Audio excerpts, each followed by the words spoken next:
যে এই অঞ্চলে আওয়ামী লীগের নেতাদের বিরুদ্ধে যে মামলাগুলো হয়েছে, এই মামলাগুলো লড়ছেন একজন সেলিব্রিটি আইনজীবী জামাতের। আওয়ামী লীগ গত 15 বছরে যেই অন্যায় জুলুম করেছে সেটার একটা একটা করে বিচার আমরা চাই আওয়ামী লীগের ভোটটা টানার জন্য।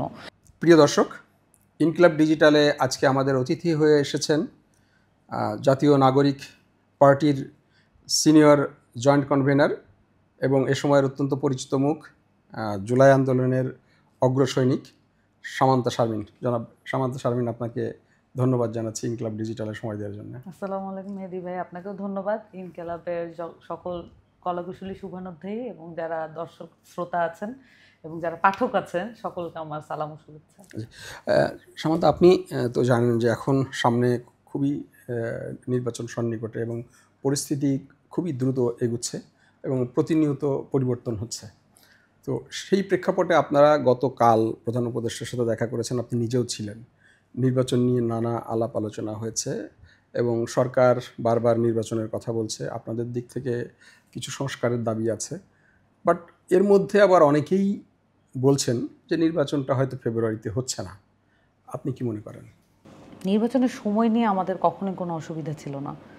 আমাদের মূল বিষয় ছিল সবসময় যে বিচার সংস্কার এটা কোন পর্যায়ে আছে, এটা বাংলাদেশের সবচেয়ে গুরুত্বপূর্ণ বিষয় বলে আমরা মনে করি। কিন্তু আমরা এটা প্রত্যক্ষ করেছি যে সকল রাজনৈতিক দলের একই ধরনের মতামত নয়। বিচারের ক্ষেত্রে, সংস্কারের ক্ষেত্রে সকল দলের একই রকমের উদ্বেগ, উৎকণ্ঠা বা মাঠে আন্দোলন সেটা আমরা লক্ষ্য করিনি। কিন্তু একটা রাজনৈতিক দল, বিশেষত গণঅভ্যুত্থান থেকে উঠে আসা একটা রাজনৈতিক দল হিসেবে আমাদের এটা উপেক্ষা করার কোনো সুযোগ নেই বিধায় আমরা বিচার সংস্কারের পরে নির্বাচনটাকে গুরুত্ব দিচ্ছি। তবে এক্ষেত্রে সময় নিয়ে যেটা বলা হয় যে আমরা নির্বাচনকে পিছিয়ে দেওয়ার জন্য আয়োজন করছি বা আমরা এটাকে বিলম্ব করার চেষ্টা করছি, তাদের উদ্দেশ্যে একটা কথা বলতেই হবে যে বিচার সংস্কার পাওয়ার জন্য যদি নির্বাচন বিলম্ব করার অভিযোগে অভিযুক্ত হতে হয় তাহলে অভিযোগটা মাথায় নিলাম, কিন্তু বিচার সংস্কার আমাদেরকে পেতেই হবে। এবং বিচারের ক্ষেত্র থেকে দেখবেন যে একটি নজিরবিহীন ঘটনা আমরা দেখলাম। বাংলাদেশে অভিযুক্ত সেনা কর্মকর্তা 15 জন তারা সাব জেলে গেছেন। এখানে যদিও আমার বক্তব্য আছে যে সাব জেলে একজন অপরাধীকে অন্যান্য অপরাধীর মতো কেন আমরা ট্রিট করতে পারবো না, কেন তাদেরকে বিশেষভাবে আমাদেরকে ট্রিট করতে হবে? অপরাধী তো অপরাধী, একজন খুনির কোনো মাত্রা নেই, খুনি খুনি। সো সেই জায়গা থেকে তারপরও আমরা মনে করি যে এটা একটা অর্জন বটে এবং এটা ইন্টারিম গভর্নমেন্ট করতে পেরেছে অনেক অনেক হতাশার মধ্যে, অনেক অনেক না পাওয়ার মধ্যে এটা একটা পাওয়া বটে। কিন্তু আমরা এনসিপি বা আগে নাগরিক কমিটি ছিল বা বৈষম্য বিরোধী ছাত্র আন্দোলন, তো এই 3টা প্ল্যাটফর্মের একটাও বা আমাদের ছাত্র সংগঠন যারা আছেন তারা কেউই কিন্তু কখনোই নির্বাচনের তারিখ বিষয়ে কখনোই কোনো মন্তব্য করেননি, কখনোই বলেননি যে নির্বাচন পিছিয়ে দিলে ভালো হয়। আমরা নির্বাচনের যে কোনো ফরম্যাটে নির্বাচনের জন্য আমরা প্রস্তুত আছি, কিন্তু আমরা গণপরিষদ নির্বাচনের কথা বলেছি এবং আমরা মনে করি এখনও যে সেটাই একমাত্র সলিড পন্থা হবে। এই যে আপনি বললেন যে মানে সংস্কার এবং বিচার আগে নিশ্চিত করা, সংস্কার এবং বিচার একটা চলমান প্রক্রিয়া এবং একটা দীর্ঘ প্রক্রিয়া। তো সেই জায়গাটাতে আপনি জানেন যে বাংলাদেশের বিচার ব্যবস্থার যে একটা লম্বা সময়ের একটা ব্যাপার থাকে। আমার প্রশ্নটা হলো যে সেই বিচার সংস্কার করে নির্বাচন করতে গেলে টোটালি যদি আপনি বলেন তাহলে এটা অনেকটা লম্বা সময় লেগে যাওয়ার কথা। কিন্তু দেশের যে অর্থনৈতিক অবস্থা, বিদেশিরা বলছে যে নির্বাচিত সরকার না আসলে তারা কোনো বিনিয়োগ করবে না, কোনো লোন মানে ছাড় হচ্ছে না। সেই প্রেক্ষাপটে মানে যারা মোটামুটি সচেতন, যারা অর্থনীতি নিয়ে কাজ করে, যে দ্রুত একটা নির্বাচন হয়ে, কারণ আপনার এই সংস্কার প্রক্রিয়ার সাথে কিন্তু নির্বাচনের বিষয়টা জড়িত, কারণ আপনি যাই সংস্কার করেন পার্লামেন্ট ছাড়া কিন্তু সেগুলোর ভ্যালিডেশন করা খুব কঠিন। তো সেই প্রক্রিয়াটা থেকে আপনার কি মনে হয় না যে দ্রুত নির্বাচন হয়ে তারপরেও এটা করা যেতে পারে, নির্বাচনের পরেও সংস্কার তো শেষ নেই? তো আমার কাছে মনে হয় যে আপনার প্রশ্নটা খুবই গুরুত্বপূর্ণ এবং এই বিষয়ে আমার দ্বিমত করার কোনো উপায় নেই যে বিচার সংস্কার আসলে একটা চলমান প্রক্রিয়া। আওয়ামী লীগ গত 15 বছরে যেই অন্যায় জুলুম করেছে সেটার একটা একটা করে বিচার আমরা চাই এবং যে গভর্নমেন্টের আমলেই অন্যায় হোক না কেন সেটার রায় যাতে জনগণ পায়, নাগরিকরা পায়, সেটা আমরা নিশ্চিত করতে চাই। এবং সেটার মধ্য দিয়ে যদি বলি যে এটার মধ্য দিয়ে একটা পুরো রাষ্ট্রকে যেতে হয় এবং সবগুলো রাজনৈতিক দলকেই যেতে হয়। কিন্তু আমরা যখন এই ধরনের মন্তব্য শুনি রাজনৈতিক দলগুলোর নেতৃবৃন্দের কাছ থেকে যে আমরা ক্ষমতায় আসলে আপনাদের জেল জুলুম খাটতে হবে না। আওয়ামী লীগের বাসায় গিয়ে জামাতের অনেক নেতারা এই কথা বলছেন এবং তাদের সম্পদের নিরাপত্তা তারা দিচ্ছেন। আমরা এটা জানি যে পলিটিক্সে আমাদের যে রাজনৈতিক ব্যবস্থা, এটার মধ্যে আসলে দেখা যায় যে একজনের ব্যবসা আরেক আমলে আরেকজন দেখে রাখেন, এরকম একটা কালচার আছে। তো এই কালচারের মধ্য দিয়ে কিন্তু জনগণ যথেষ্ট বিভ্রান্ত হয়। আসলে কোন দলকে তারা সাপোর্ট করছেন, আসলে এই দলটা আসলে কার পারপাস সার্ভ করছে, এটা পরিষ্কার হতে তাদের সময় লাগে। বা এক্ষেত্রে ভোটের ক্ষেত্রে একটা অনেক বড় বিভ্রান্তি থেকে যায় যে আসলে যাকে পছন্দ করে ভোট দিচ্ছেন উনি আসলে কাকে সাপোর্ট করেন, কাকে আসলে বাংলাদেশের রাজনীতিতে প্রাসঙ্গিক রাখতে চান কি চান না। যখন এই মন্তব্য আসে যে জেল জুলুম খাটতে হবে না, আমি মনে করি না যে এটা একটা রাজনৈতিক দলের নেতার পক্ষ থেকে কোনো শোভন মন্তব্য। একইভাবে যেমন আমরা এটা মনে করি যে বিচার একটা চলমান প্রক্রিয়া, একইভাবে এটা মনে করি যে যেই রাজনৈতিক দলের সরকারই আসুক না কেন, সেই সরকারের আমলে এই চলমান বিচার প্রক্রিয়াকে ব্যাহত করার জন্য কোনো ধরনের পদক্ষেপ নেওয়া কারো কোনো অধিকার থাকবে না। এবং আমরা স্পষ্টতই দেখতে পাচ্ছি এই ধরনের মন্তব্যের মধ্য দিয়ে পরিষ্কারভাবে আওয়ামী লীগকে একটা স্পেস করে দেওয়ার চেষ্টা করা হচ্ছে, যেখানে বিদ্যমান রাজনৈতিক দলগুলোরই একটা ডেমোক্রেটিক স্পেস তৈরি করার জন্য অনেক বেশি কাঠখড় পোহাতে হচ্ছে। এতদিনের নির্বাচন, মানে এই যে ঐকমত্য কমিশন সহ এই যে এতদিনের প্রক্রিয়া, এই প্রক্রিয়ার পরেও যদি এমন হয় যে একটি রাজনৈতিক দল বিচারকে প্রভাবিত করার হুমকি বা প্রস্তাবনা এখনই দিচ্ছে, তাহলে এখানে কিন্তু অবশ্যই আমাদের সাবধান হতে হবে। সংস্কারের ক্ষেত্রে যদি বলি, একটি ঐকমত্য কমিশন গঠন হয়েছে, ঐকমত্য কমিশনে অনেকগুলো সংস্কার কমিশনের রিপোর্ট এসছে এবং এই রিপোর্টগুলো ইমপ্লিমেন্টেশন হয়নি। এখন আমার কথাটা হচ্ছে যে একটি ধ্বংসপ্রাপ্ত রাষ্ট্র ব্যবস্থা, আমরা কি এটার ব্যাপারে দ্বিমত করব কিনা, এই রাষ্ট্র ব্যবস্থাটা ধ্বংসপ্রাপ্ত এবং এই যে শেখ হাসিনা আসলে এই রাষ্ট্র ব্যবস্থাকে এই পর্যন্ত নিয়ে এসেছে ধ্বংস করতে করতে, এবং তার প্রত্যেকটা ইনস্টিটিউশন, আমাদের স্টেটের প্রত্যেকটা ইনস্টিটিউশন বেসিক্যালি তার ফ্যাসিজম কায়েমের যন্ত্র ছিল। আচ্ছা, আমি সংস্কারের অংশে পরে আসব। আপনি জামাত প্রসঙ্গে যেহেতু তুলে আনলেন, আমরা দেখলাম যে পরশুদিন বোধহয় আপনার একটা বক্তব্য বেশ মানে আলোচিত এবং ভাইরাল হয়েছে। সেখানে আপনি বলেছেন যে জামাত ক্ষমতায় আসলে আওয়ামী লীগ ফিরে আসার সম্ভাবনা আছে। ঠিক কোন প্রেক্ষাপটে আপনি এই কথাটা বললেন? আমি তো কিছু মন্তব্য একটু আগে কোট করলাম, এটা আমি কোট করেছি, এটা আমি মানে না জেনে বলিনি। জীবন অবাক না করলে কে করবে? 28% মিল্ক ফ্যাটের অবাক করার সাথে ফ্রেশ মিল্ক পাউডার। জীবন অবাক করুক প্রতিদিন। এমনটাও শুনেছি বিভিন্ন এলাকায়, বিশেষত সাভার অঞ্চলে, যেটুকু জানি সাভারেরটা জানি, যে এই অঞ্চলে আওয়ামী লীগের নেতাদের বিরুদ্ধে যে মামলাগুলো হয়েছে, এই মামলাগুলো লড়ছেন একজন সেলিব্রিটি আইনজীবী জামাতের। এবং এরকম অনেক ঘটনা আছে দেশব্যাপী। সব ঘটনা আমি জানি না, কিন্তু সব ঘটনা ঘটছে, এটুকু মেসেজ আমাদের কাছে আছে এবং যারা মাঠ পর্যায়ে কাজ করছেন তারা কিন্তু এগুলো ফেস করছেন। অন্যদিকে শুধু মানে এই যে, এবং আওয়ামী লীগ দেখেন, এই যে আমি একটা জিনিস বলি যে আমাদের এই যে জামাতের পক্ষ থেকে একটা ক্ষমা প্রাপ্তি দেখলাম, যে 47 থেকে একদম 24 পর্যন্ত আমাদের কথায় যদি কেউ কষ্ট পেয়ে থাকেন তাহলে আমরা দুঃখিত, যদি কেউ কষ্ট পেয়ে থাকেন। 71-এ যা হয়েছে সেটা কোনো আংশিক বা যদি বা এটা শর্তযুক্ত কোনো ক্ষমা প্রার্থনার বিষয় নয়। 71-এ যা হয়েছে সেখানে জামাত যুক্ত ছিল দলীয়ভাবে এবং এটার ক্ষমা প্রার্থনা তাদেরকে বারবার করতে বলা হয়েছে, কিন্তু এখন এমনভাবে খুব সুচারুভাবে এবং মানে একটা চতুরতার সাথে যে 47 থেকে 24 এই পুরো সময়টাকে একটা টাইম ফ্রেম ধরে তারা ক্ষমা প্রার্থনার উদ্বেগ মানে একটা স্টেপ নিচ্ছেন। কিন্তু আমি মনে করি যে 71-এর মুক্তিযুদ্ধ যথেষ্ট গুরুত্বপূর্ণ বাংলাদেশের জন্য। আমরা যেমনটা 47-কে ওন করি, 52-কে ওন করি, আমরা 71-কেও সেভাবেই ওন করি। তাহলে সেই ক্ষেত্রে ক্ষমা প্রার্থনার ক্ষেত্রে একটি দলীয় এবং প্রফেশনাল এবং হচ্ছে মানে একটা প্রাতিষ্ঠানিক উপায় ফলো না করে, মানে একটা প্রেস রিলিজ বা একটা সংবাদ সম্মেলন, এত বড় ঘটনা যেটা ন্যাশনাল একটা ইম্প্যাক্ট পড়ে, সেটাকে একটা সিরিয়াসনেসের জায়গা থেকে না দেখে বরঞ্চ এটা একটা বক্তৃতার আমেজে বলা, দলীয় যেহেতু দলীয় ব্যাপার, কাজে দলীয় কাউন্সিলের মাধ্যমে একটা ডিসিশন, আমি সেটাই বলছি, প্রাতিষ্ঠানিক। এবং এটা এক একটা রাজনৈতিক দল তো একটা প্রতিষ্ঠানও হয়ে ওঠে বটে, এবং জামাতের তো প্রতিষ্ঠান আরও অনেক বেশি। তো তাদের জায়গা থেকে আমার কাছে মনে হয় যে এই ধরনের ক্ষমা প্রার্থনা কথার ছলে বলে ফেলার বিষয় নয়, এবং এটাকে সিরিয়াসলি, এটা যেহেতু আমাদের বাংলাদেশের ন্যাশনাল ইস্যু, এই বিষয়টাকে খুব সিরিয়াসলি এবং 71-কে উল্লেখ করে, এটা এইভাবে উল্লেখ করা যায় না যে 47 থেকে 24 এইভাবে উল্লেখ করা যায়। এত বড় টাইম ফ্রেমে আপনি অন্যায়কে বিস্তৃত করে ফেলতে পারেন না, আপনি সুনির্দিষ্ট অন্যায়ের কথা বলা হচ্ছে।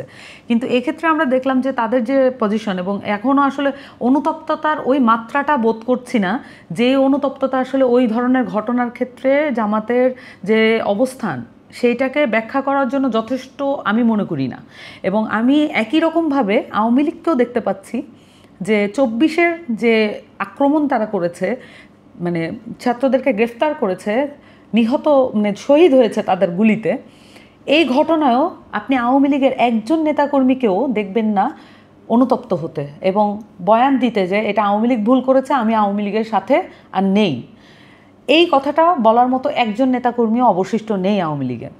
তাহলে আমি যেটা দেখি যে একই সাথে আওয়ামী লীগের বাড়িতে গিয়ে তাদেরকে আশ্বাস দিয়ে আসা, বিচারের ব্যাপারে হস্তক্ষেপ করার সরাসরি আশ্বাস দিয়ে আসা, ক্ষমা করে দেওয়ার বিষয়টা যেটা এবার ঘটছে, তাদের নির্বাচনী প্রচারণার অংশ হিসেবে তারা এটা করছেন আওয়ামী লীগের ভোটটা টানার জন্য। এবং সেই সাথে আমি এটাও দেখছি যে মুক্তিযুদ্ধের সময়ে তাদের যে ভূমিকা, এই ভূমিকা নিয়ে তাদের যে অনড় অবস্থান, একই অনড় অবস্থান কিন্তু আওয়ামী লীগের ক্ষেত্রেও দেখছি। আওয়ামী লীগও 24-এর ক্ষেত্রে একই অনড় অবস্থানে আছে। তো এরকম অনেকগুলো সিমিলারিটি তাদের মধ্যে আছে, এই কারণে আমি এই কথা বলেছি।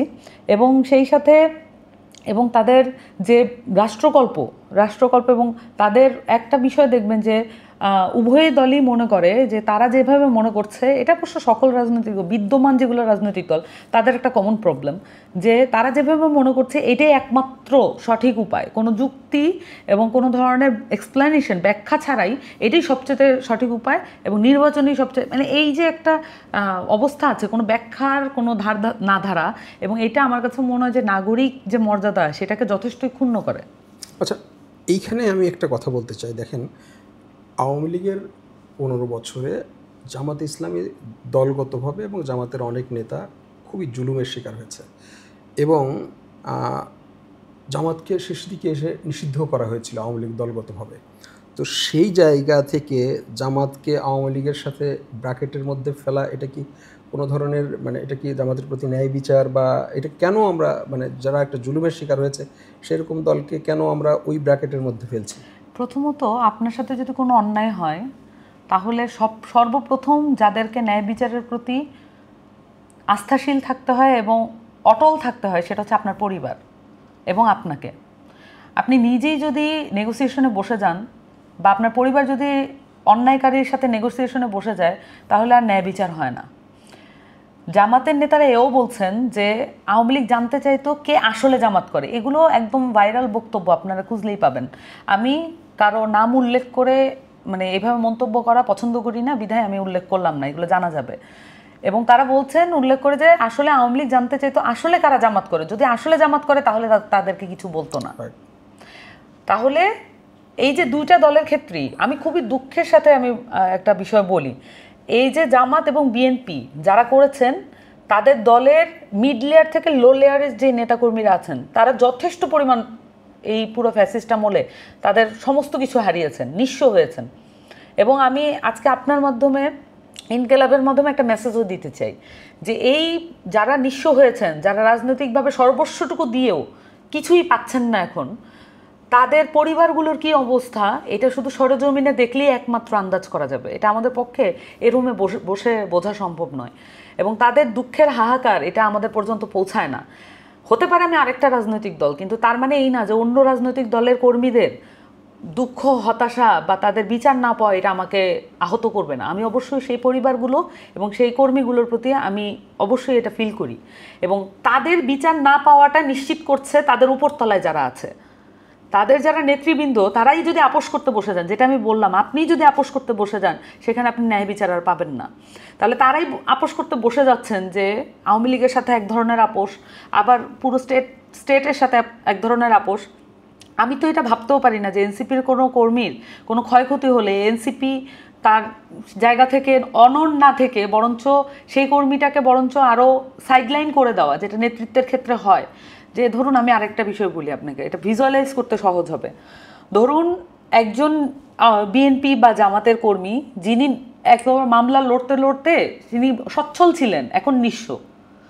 এই কর্মীর পক্ষে সম্ভব না 20টা নেতা পালা, 20টা কর্মী পালা একটা এলাকায়। এখন যেহেতু বড় রাজনৈতিক দল, আমাদের একটা কনসেপ্ট আছে, বড় রাজনৈতিক দল হিসেবে যত বড় দেখাতে পারবেন তত বেশি আপনার সমর্থন আসবে। তো সেই জায়গা থেকে সে যখন 20টা বা 50টা মানুষ পালতে পারে না, তার এই সক্ষমতা যখন নাই হয়ে যায়, মামলা লড়তে লড়তে আদালতে যেতে জুতার তলা ক্ষয় হয়ে যায়, সে পরিবারটার আর কিছুই থাকে না। তিনি এখন ছাড়া পেয়েছেন বটে, ফ্যাসিস্ট আমলের পরে এখন ছাড়া পেয়েছেন বটে, কিন্তু তার আর রাজনীতি করার সক্ষমতা নাই। এই মানুষগুলোকে একটা পদ দেওয়ার সক্ষমতা কিন্তু এই বড় দলগুলোর হবে না। কেন হবে না? কারণ এই বড় দলগুলোর এই সিস্টেমটা নাই যে ডেডিকেশন দিয়ে এই পলিটিক্যাল সিস্টেমে টিকে থাকা সম্ভব। কারণ আপনার পিছনে যদি 20,000 মানুষ না থাকে, 2,000 মানুষ না থাকে, তাহলে আপনাকে নেতাই মনে করা হয় না এক একটা এলাকায়। তাহলে এই পারসেপশনটাকে ইনট্যাক্ট রাখার জন্য রাজনৈতিক দলগুলোর একটা ইন্টারনাল সিস্টেম আছে। এই সিস্টেমটার কারণেই সে আসলে ত্যাগী নেতা, যে নিঃস্ব, যার আসলে পালার ক্ষমতা নাই, তাকে আর অ্যাডপ্ট করতে পারে না, কারণ তার তো প্রভাব এখনও দেখাতে হচ্ছে। নির্বাচন যদি চাইতে হয় তাহলে তো ওই যে গণঅভ্যুত্থানের পরে 72 ঘন্টার মধ্যে তাদেরকে আমরা দেখলাম নির্বাচনের জন্য মহাসমাবেশ করতে, বিএনপিকে দেখলাম। তো এই যে এটা সক্ষমতা প্রমাণ করতে হলে তো ওই ম্যান পাওয়ারটা শো করতে হয়। এটা করতে গিয়ে আসলে এই কর্মীদের, মানে এই যে রাজনৈতিক দলগুলোর এই কর্মীদের এই দশা হয়েছে। তো আমি যেটা মনে করি যে আসলে বিচারের যে লম্বা প্রক্রিয়া, এটার সাথে কোনো দ্বিমত নেই, কিন্তু এই লম্বা প্রক্রিয়ায় আসলে কারা কারা আপোষ করে ফেলবেন, কারণ আমরা এটা আগেও দেখেছি, এখনও দেখতে পাচ্ছি রাজনৈতিক দলগুলোর যারা শীর্ষ পর্যায়ের নেতৃবৃন্দ, তাদের চরিত্র এবং তাদের যে কমিটমেন্ট। চরিত্রের আলোচনাটাতে আমি আসার আগে এই যে আপনি জামাতের প্রসঙ্গে এটা নিয়ে আরেকটু আলোচনা করি। আপনাদের পার্টির তরফ থেকে বলা হচ্ছে যে, যেমন আপনাদের পার্টির চেয়ারম্যান যিনি আহ্বায়ক নাহিদ ইসলাম, তিনি বলেছেন যে পিআর নিয়ে যে জামাতের যে মানে অবস্থানটা ছিল সুচিন্তিত রাজনৈতিক প্রতারণা, এবং অনেকে বলছেন যে আপনাদের অনেক নেতাই বলেছেন জুলাই সনদ স্বাক্ষর নিয়েও মানে জামাত আপনাদের সাথে প্রতারণা করেছে। ঠিক কিভাবে এটা হয়েছে?